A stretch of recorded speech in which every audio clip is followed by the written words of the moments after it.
Most hauntings rattle doors. Some stain walls. Some whisper down hallways.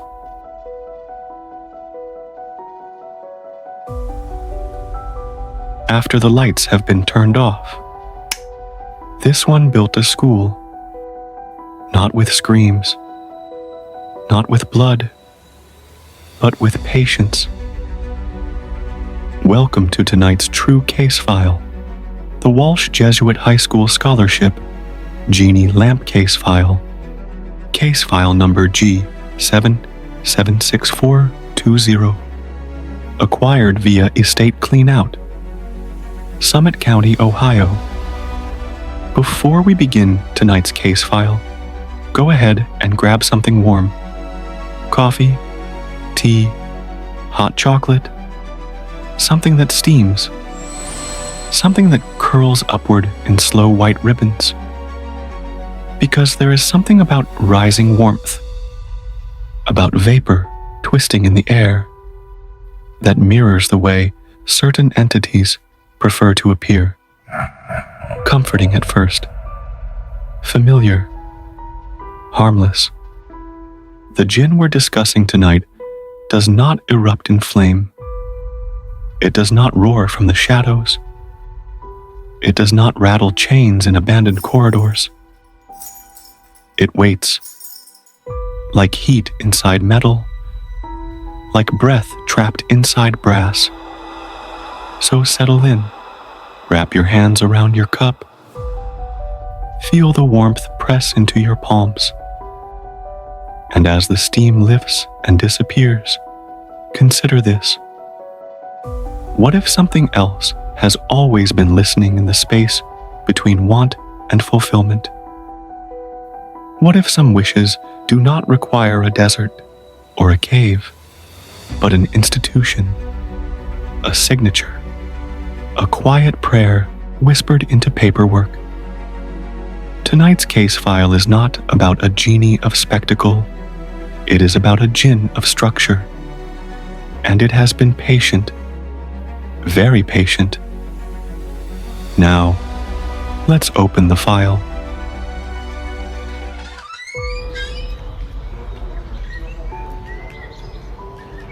In 1965, a Catholic college preparatory institution opened its doors in Cuyahoga Falls. Founded in the disciplined spirit of St. Ignatius of Loyola.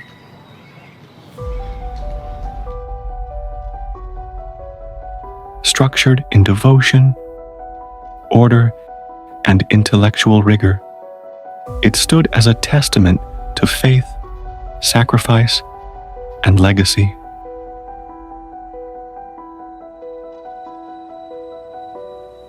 The funding came from a long-dormant bequest left by industrialist Cornelius Walsh, a man remembered for discipline, restraint, and an uncanny instinct for financial survival. He died in 1932, leaving $100,000 designated for Jesuit education. The sum sat quietly for decades, forgotten, misfiled, waiting. When the fund resurfaced during a 1959 administrative transfer between Jesuit provinces, something unusual had occurred. Through long-term investment growth, steady, consistent, uninterrupted, the bequest had expanded to nearly $2 million. No scandal, no market miracle. Just increase. Land was purchased. Ground was broken. A cross was raised against the Ohio sky.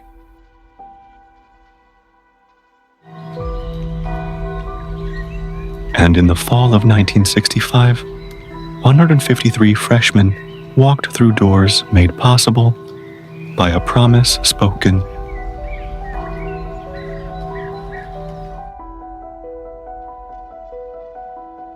Decades earlier, the records are clean. The archives are orderly. The financial trail is intact. But institutions, like people, are sometimes built upon more than what is written.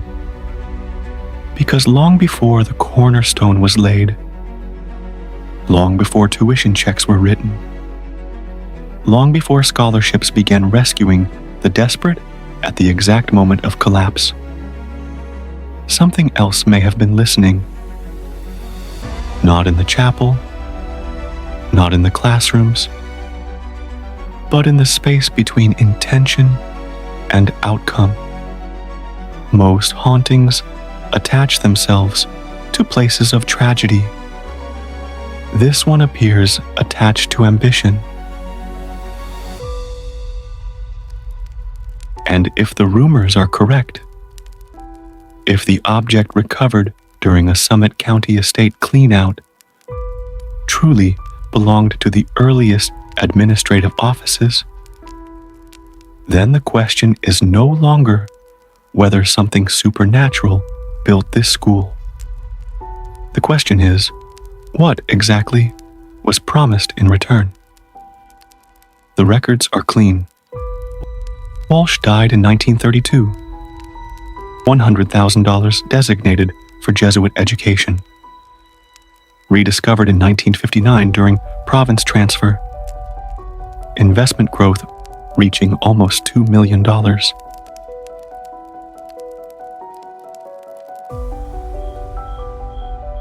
Land purchased from the Conway family. Groundbreaking. 1964. First class. 153 freshmen.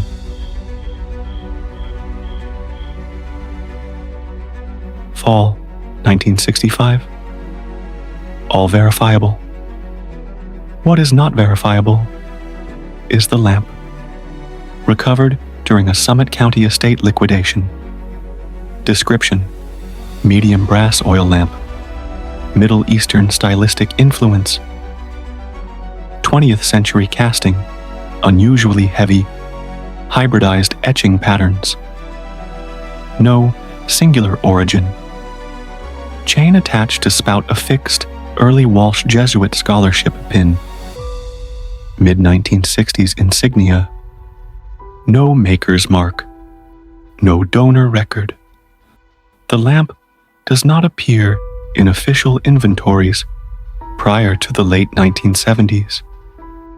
Yet multiple early alumni describe it identically.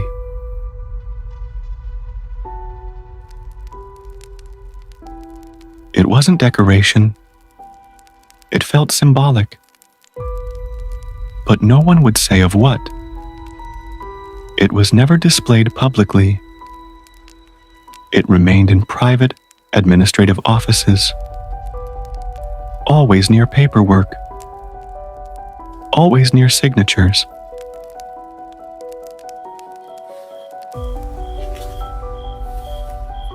Long before the school bore his name, Cornelius Walsh walked the Conway farmland alone. Locals avoided portions of it. Limestone seams, shallow sinkholes, uneven ground that swallowed rain too quickly. No parish minutes record what happened there. But family letters describe Walsh returning home that evening, changed. Prosperity followed him with unnatural consistency.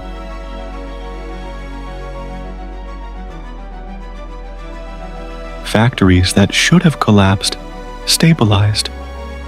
Investments bloomed against market logic. His wife, Jane, inherited a fortune untouched by the crash. Those close to him joked. He had a talent for being answered.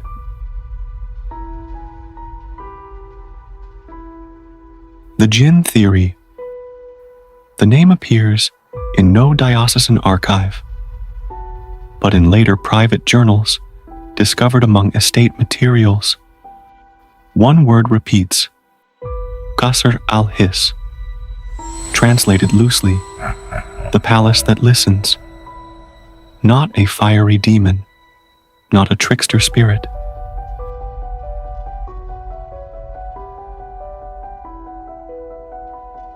an institutional entity. It does not grant dramatic wishes. It refines them. Where ancient jinn offered kingdoms, this one accepts micro-prayers. Let me get in. Let me afford this. Let me not fail. Every scholarship application becomes supplication. Every acceptance letter becomes partial fulfillment. Over decades, the scholarship program gained a reputation. Emergency tuition, covered anonymously. Last-minute funding approvals before expulsion deadlines. Liquidity during economic downturns. Financial coincidences, aligning perfectly with desperation. Nothing illegal, nothing provable. But retired administrators reported the same phrase. The money was always there exactly when it was needed. One financial officer kept the lamp on his desk. Colleagues recall him polishing it during budget meetings.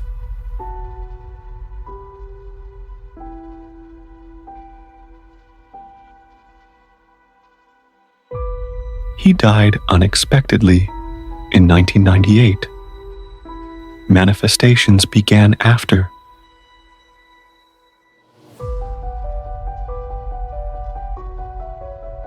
Post-mortem phenomenon. Families of 3 confirmed scholarship beneficiaries reported similar experiences after deaths of prior handlers. Lamp warm despite storage. EMF spikes without source. Reflections appearing slightly delayed. Dreams of long corridors and document signing. Faces layered in brass. Mid-expression. Aware one widow dreamed of her husband beside the lamp saying, "It was fair."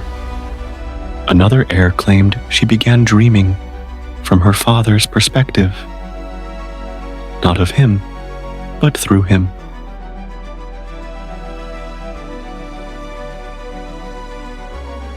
No poltergeist activity, no violent haunting. Instead, presence within the object, under controlled observation. Reflections occasionally misalign with viewer movement.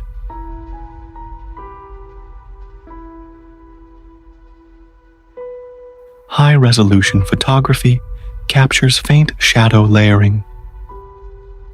No environmental lighting explanation. Reported facial impressions.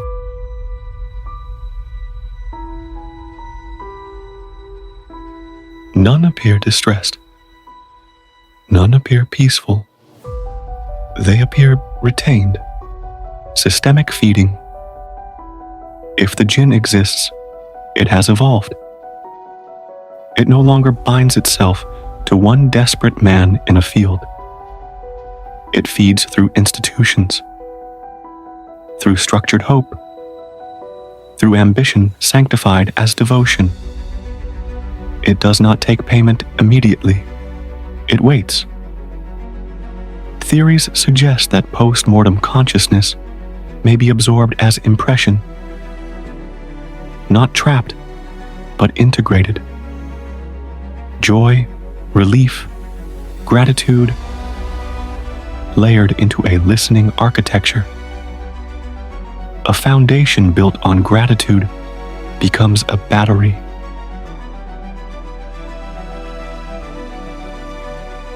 The estate rediscovery. The lamp resurfaced decades later during a Summit County estate cleanout, boxed separately from religious artifacts. Inside, the brass lamp's scholarship pin attached.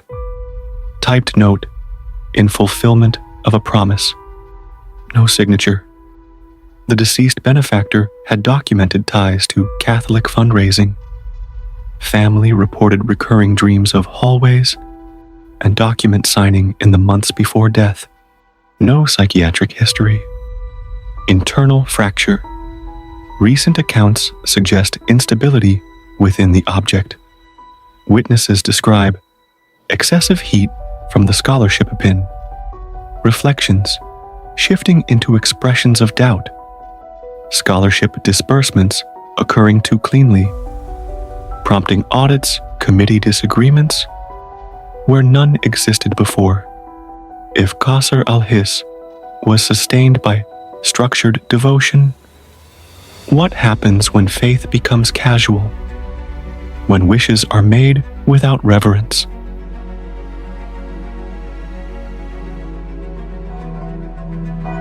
The absorbed souls, if present, may be remembering autonomy. The lamp reportedly emitted intense psychic pressure during a recent private appraisal. Glass fractured inward. The scholarship pin detached from its chain. For the first time, the lamp was cold.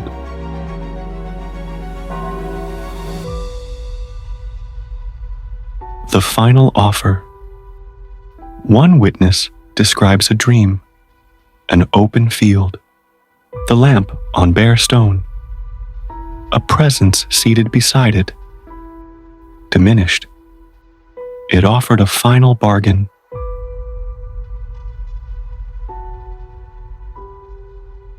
Wish for my freedom. Release me from vessel and system. In return, I will erase you from consequence.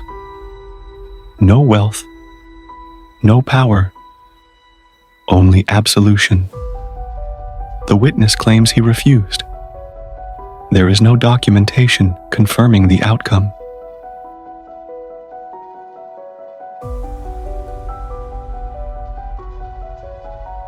The lamp remains in private holding, inactive, not destroyed. Reflections reportedly stable. No recent EMF anomalies, but fingerprints never fully polish away. And some nights, long after financial aid letters are mailed, administrative offices feel briefly occupied, not hostile, listening.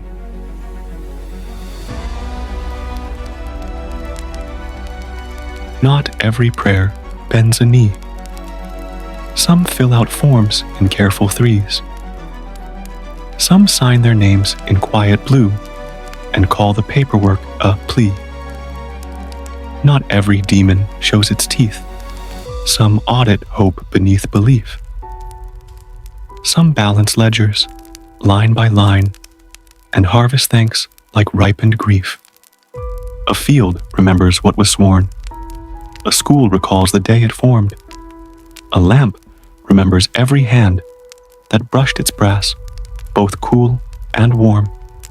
And in that polished, patient gleam, where metal holds what eyes have seen, the faces gather, layered thin, between reflection and between, not screaming, not pleading, not clawing at the seam, just watching from the golden curve, with something measured, something earned, waiting to see what you will ask, and what, in turn, you're willing to give to have it answered.